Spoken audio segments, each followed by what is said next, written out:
Hello and welcome to Gaming History 101. My name is Sasha and I'll be your host today.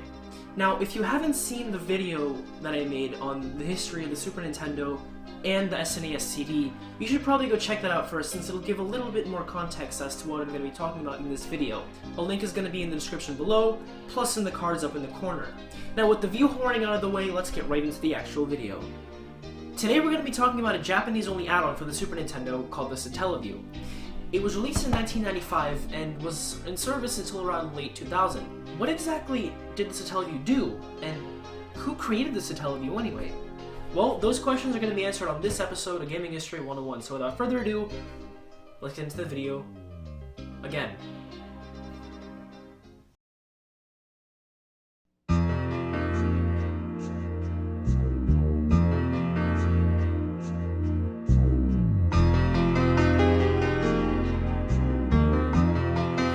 Radio is more relevant in Japanese culture right now than it is in American culture, and in fact, the reason the Satellaview came around to begin with is because radio had something to do with it. A big company in Japanese radio was St. Giga, a now defunct company that went under in 2007.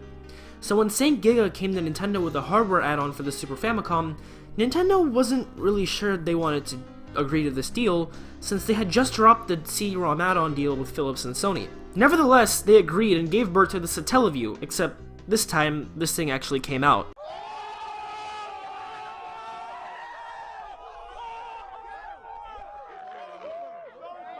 The service was something like the Sega Channel, if any of you remember that, which is a story for another time. Since the early days of gaming with the Atari 2600, numerous companies have experimented with direct-to-console services.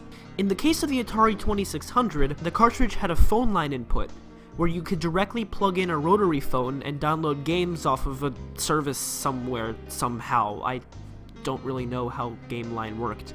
Nintendo was one of the first to do this over satellite, if not the first. In fact, if it wasn't obvious, the name Satellaview is a portmanteau of the words satellite and view. The way it worked was that the Satellaview would connect to a special satellite, which would then proceed to send you whatever it was broadcasting, whether it was games, movies, music, etc. The way this worked is that St. Giga gave a certain time slot for Satellaview related things called Super Famicom Hour. If you decided to download something, you'd have to catch it during that specific time slot, or you'd miss it.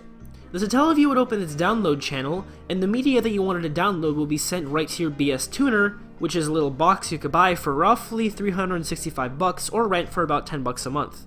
This would then encode the signal into readable data that would be readable by your Satellaview. Creation of the Satellaview led to numerous agreements between Nintendo, Nomura Research Institute, Kyocera, and even Microsoft.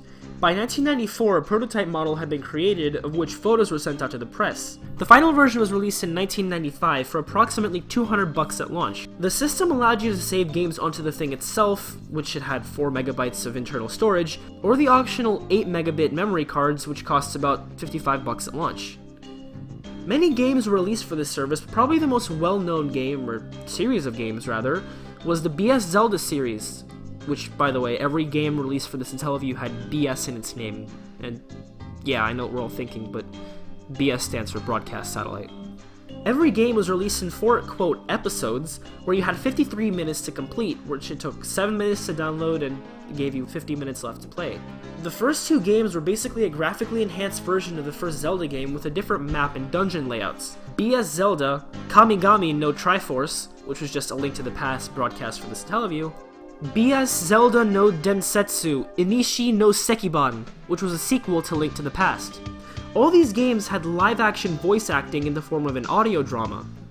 There were also some Mario games like BS Super Mario USA, which was the American version of Mario 2, broadcast for the Satellaview, and also an Excitebike remix with Mario characters as the racers, and BS Super Mario Collection, which was Super Mario Bros. 3 broadcast for the Satellaview.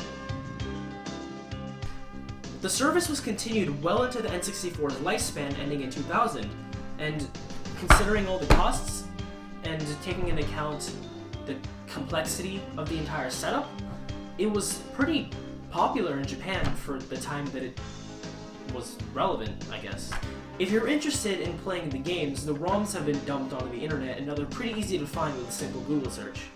Now, Despite all the things and the technological advancements that the Satellaview brought to the table, it was still very flawed as an online gaming system because, first of all, it didn't allow for bidirectional data transfer, which meant you could receive data, but it couldn't send data back, which kind of killed the point of online. Also, to add to the complexity of the way that things worked, you needed a decoder box and a BS tuner, that's what it was called. On top of that, you needed 3 extra pieces of hardware, that being the same gig satellite dish, the BS tuner, and the decoder box so that you could get the signal from the satellite and bring it to your Satellaview. On top of that, there were like a million other cables that you had to add into the mix, and really it just overcomplicated things to the point of no return.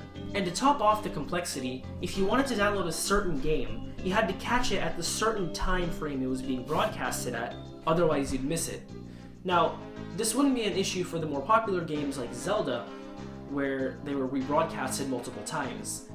But if you wanted to play a game like Mario Excitebike, you'd probably only have like 1 chance max to catch the game, otherwise it'd be lost forever. Nowadays, since it's been 16 years since the Satellaview service shut down, it's pretty impossible to play the games like you would normally. However, if you have a spare $400 and go on eBay, you can buy a Satellaview for yourself and the cartridge and the memory card, and you can play the games that some Japanese kid saved on it almost 16 years ago, and you could probably play the games that way. But if you don't have $400, you could just download ZSNES and play the ROMs, because that's an easier solution. If you like this video, be sure to click up here in the cards to see the last 2 videos uploaded on this channel. And don't forget to subscribe to this channel if you want to see more, and don't forget to tweet at me at GameIndustry101, and don't forget to leave a comment on some of my posts at GameIndustry101 on Instagram. And don't forget to leave a comment down below where I check them every day, and if you guys want to have me make a video on a certain topic, just leave a comment and I'll see if I can fit it into the schedule. But if this is already part for today, this has been Gaming History 101. Thank you so much for watching. Peace.